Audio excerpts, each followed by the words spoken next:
Finasteride is one of the best treatments against hair loss today. It directly stops the production of the main hair loss hormone, DHT, and thus allows people to regrow their lost hair again. And I used it since I was 20 years old with great results. But what I didn't expect is that 4 years after starting the treatment, it would lose effectiveness again. Not only did it stop working for me, but I also lost a ton of new hair density, which was very concerning. I thought this treatment would work forever.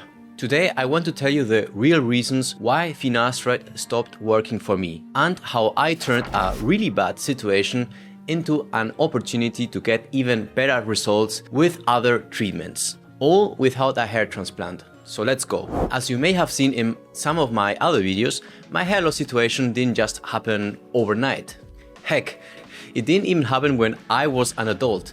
It all really started after hitting puberty. For reference, this was me at 14 years old, which was the last time I had a perfectly balanced and untouched hairline. The hairline was basically square, a Norwood 1 for reference. 2 years later, at 16 years old, I already started having the first signs of hair loss. It was only a slight M-shaped hairline, but still, this is a really bad indicator when you are this young. So in just 2 years, I got from a Norwood 1 to a Norwood 2, which is very fast. Adding to that the fact that I have massive hair loss genetics in my family history, I should have seen it coming. But as many of you in this channel will surely understand, I was in denial. I thought it would stay like this forever with no more changes. Anyway, I was really young and I couldn't know. 4 years after that, however, there was no more denial. As you can see from these pictures, the situation kept getting worse and worse. The hair loss was not just affecting the temple area anymore, but also the crown area. Once you get to the crown area, you know it's game over. I went from a Norwood 2, which is usually still okay for most people, to being almost a Norwood 4. It was very concerning. At first, when I went on the internet to find a solution, the only thing I would find were hair transplant clinics in Turkey. This was 2017, 2018, and there wasn't as much information on the internet back then about hair loss as there is today. Besides, I was still in university studying for a bachelor's degree. So, do you think I would have had any money to get a hair transplant back then? Heck, I didn't even have enough money to pay for a sandwich outside of the campus cafeteria. Besides, even back then, I never really liked the idea of getting a hair transplant. I always thought they did not really look so nice. There was, and still is, a great chance that they leave your hair looking like shit. There is this video on Bald Cafe's YouTube channel of a guy who had 2 hair transplants and still went bald. He basically wasn't using any medications at all, so that's what happens. I recommend checking the video out later. Anyway, I think it was sheer luck, but I remember stumbling upon a website that had a blog section in which it said that the only 2 proven treatments to restore your hair besides a hair transplant were finasteride and minoxidil. In fact, you would also need to take minoxidil together with finasteride, otherwise it would not work long term. You see, when you take finasteride, you block the enzyme in your body called 5-alpha reductase, specifically the type 2. There are at least 3 known isoenzymes of 5-alpha reductase in your body, but finasteride mainly inhibits the second one. In turn, when taking 1 mg of finasteride a day, you lower DHT levels by around 60 to 70% in the blood and around 50 to 65% in the scalp, which is where it's needed. When you do this, you save your hair because it's exactly this hormone, DHT, that kills your follicles. Damn, I remember that when I read this, I felt baffled. My father, who is bald by the way, always said that whoever invents the hair loss cure pill would become a millionaire. And here it was, it already existed. It didn't take long until I went to the doctor and got prescribed finasteride. Yes, I also read that some people had sexual side effects from it, and I was scared of that too. But I figured it was worth trying at least once, and if it didn't work or if it gave me side effects, I would stop taking it. But thankfully, I never had any side effects.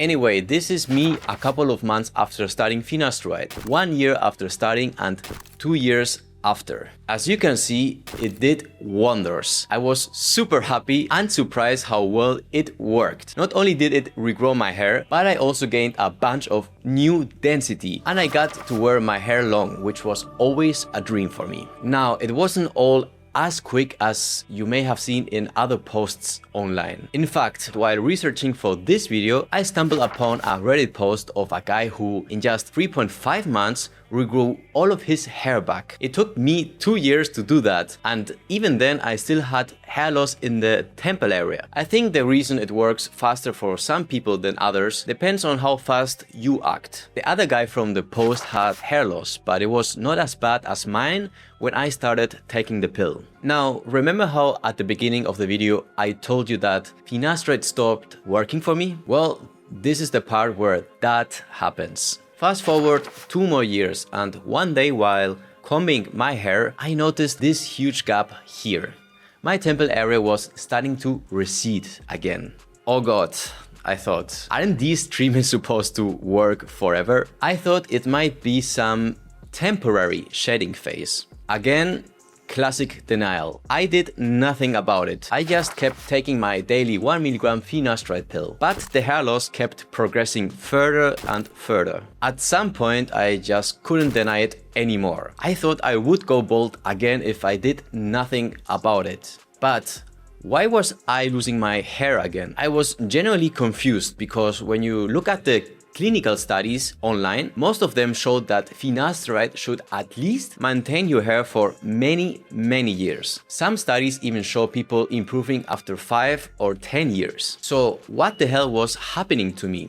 At first I thought maybe the medication had stopped working. Maybe my body adapted to it or something. You see a lot of people online saying things like finasteride resistance or your body gets used to it. But after researching this deeply, I don't think that's what actually happened. I think the real explanation is much simpler and honestly much scarier. Finasteride lowers DHT massively, but it does not completely eliminate it. When you take 1 mg of finasteride a day, you still have around 30 to 40% of your DHT left in the body. And even more importantly, finasteride mainly blocks only one version of the 5-alpha reductase enzyme, the type 2. That means your body is still producing DHT, just less of it. And if your hair loss genetics are extremely aggressive, like in my case, even lower levels of DHT may still continue damaging the follicles slowly over time. I think what happened to me is that finasteride dramatically slowed down my hair loss, but it never completely stopped the process. So for the first 3 or 4 years, I got amazing regrowth because many of my follicles were still alive and could recover once DHT levels dropped. But while I was celebrating the regrowth, the underlying genetic hair loss was probably still progressing very slowly in the background. And because hair loss happens gradually, I didn't notice it at first. Another thing I realized is that when I started finasteride, I already had fairly aggressive hair loss for my age. I started receding as a teenager, and by my early 20s, I already had crown thinning. That's usually not a good sign. Those kinds of cases often need stronger treatment long term. And this is where I started understanding something really important about hair loss treatments. There is a huge difference between slowing down hair loss and completely stopping hair loss forever. I think a lot of us online confuses the two. Now, does this mean finasteride is bad? Absolutely not. In fact, I still think finasteride is probably one of the best hair loss medications ever created. Without it, I genuinely think I would have been almost completely bald in my 20s. But for me personally, finasteride alone eventually wasn't enough anymore. Once I understood that, I stopped panicking and started looking for ways to actually improve the situation again. And that's when I introduced topical Minoxidil and Microneedling into my routine. Fast forward 3 years after that, and not only was I able to get back the hair I had lost before, but I even surpassed my Finasteride results with even better ones. Here are some pictures to illustrate the insane results. So I'm actually grateful to have gone through this stressful situation, because now, thanks to that, I am in a better position than I was before. I will leave the links in the description to the Minoxidil and Microneedling devices I use and recommend. If you are in a similar situation to mine, don't worry. Just know that there are a lot of solutions out there. If I was able to find one, and remember, my hair loss is extremely aggressive, then you will surely be able to find one too. If you found this video helpful, consider subscribing and sharing this video with a friend who needs it. It helps the channel a lot. And you should watch next this video where I show my month-by-month results using Minoxidil and Microneedling. Until next time, I wish you a happy hair journey. Bye.